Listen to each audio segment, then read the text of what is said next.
ഇന്ന് ഓണത്തിനെ കുറിച്ചുള്ള വാക്കുകൾ മലയാളത്തിലേക്ക് പരിഭാഷപ്പെടുത്താൻ പോകുന്നത് നമ്മുടെ പത്മഭൂഷൺ വെള്ളാപ്പള്ളി നടേശൻ സാറായിരിക്കും.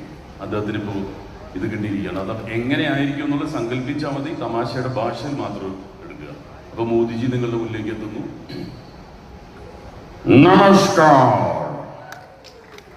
भारत के 125 करोड़ मेरे प्यारे देशवासियों, ഭാരതത്തിൽ കോടിക്കണക്കിനായ ദരിദ്രവാസികളെ ओणम केरल के सबसे बड़े त्योहार हैं।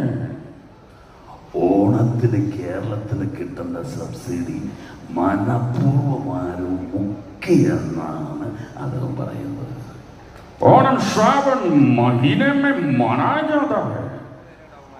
ഓണത്തിന് ശ്രദ്ധിച്ച് മഞ്ഞ വസ്ത്രം ധരിച്ചിട്ട് ഈ കന്നഡ പോലുള്ള മഞ്ഞ വസ്ത്രം ധരിച്ച് ചാരക്കണമെന്നാണ് അദ്ദേഹം പറയുന്നത്. वंदे मातरम।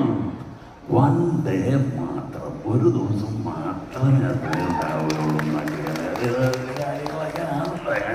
അങ്ങനെ രണ്ട് കാര്യങ്ങളൊക്കെയാണ് പറയുന്നത്. ഇദ്ദേഹവുമായിട്ട് അടുത്ത് നിൽക്കുന്ന ഒരാളാണ്. ആരാണ്? മോദിജിയുടെ അടുപ്പുള്ള ഒരാളാണ്. എൻ്റെ സഹോദര തുല്യമാണ്.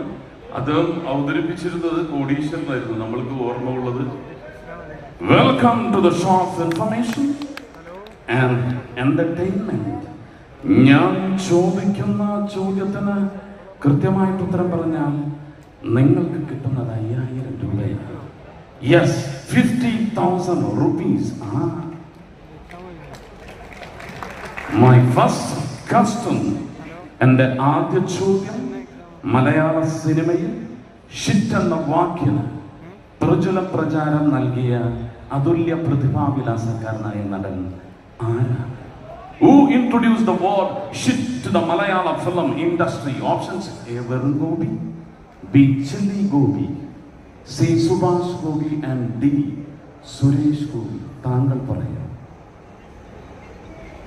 പറയാനാ പറഞ്ഞത്.